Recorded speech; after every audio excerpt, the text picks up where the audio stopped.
नमस्कार सबैजनालाई फेरि पनि अर्को भिडियो लिएर आएका छौँ हामीले होइन छोरी कस्तो लागिरहेछ हामीसँग आज एक चिजहरू देखिरहनु भएको छ कागती देखिरहनु भएको छ है दुईटा कागती छ हामीसँग मैनबत्ती छ अनि हामीसँग के छ A4 साइज पेपर छ है अनि नाइफ छ है अब यो A4 साइज पेपर जुन छ यसलाई मैले एकैछिनको लागि सारेँ यो कागतीलाई म काट्दैछु है एकछिनको लागि सबैभन्दा पहिले कागतीलाई काटौँ यसलाई मैले काटेँ अब यो कागतीको रसले म यहाँ केही लेख्छु है त यसमा म केही लेख्छु ल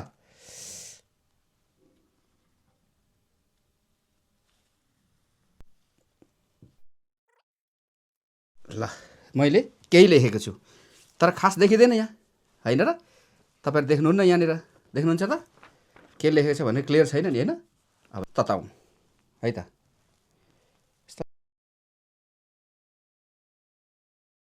आइसकेको छ अब देख्न सक्नुहुन्छ हजुरले अघि देखिएको थिएन अहिले देखियो होइन र छोरी तपाईँ लगायत सम्पूर्ण अरू छोरी छोराहरू विश्वभरि हुनुहुन्छ यो कुरा हामीले खालि साइन्टिफिक एक्सपेरिमेन्ट मात्रै होइन यसमा ठुलो जीवनको अर्थ लुकेको छ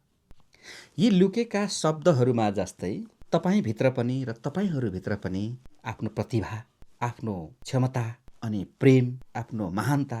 लुकेर बसेको हुनसक्छ जुन अरूले देख्दैनन् अहिलेलाई तर याद गर्नुहोस्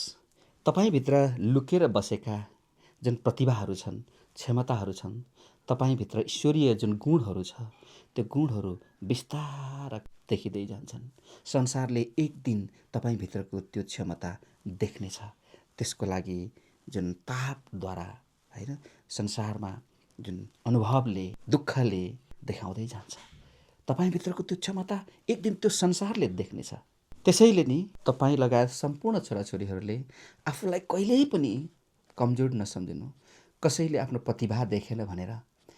तपाईँभित्र जुन प्रतिभा छ जुन क्षमता छ प्रयास गर्दै जानुहोस् ताप आधारमा आफूलाई मेन्टेन गर्दै जानुहोस् तपाईँको त्यो क्षमता एक दिन संसारले देख्नेछ त्यो भित्र लुकेको क्षमता उजागर हुनेछ छोरी बुझ्दै हुनुहुन्छ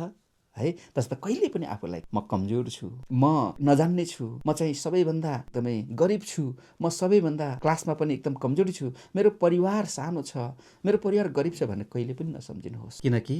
तपाईँ जस्तै बच्चा हरेक व्यक्तिभित्र एउटा उज्यालो भविष्य लुकेको हुन्छ बुझ्नुभयो धन्यवाद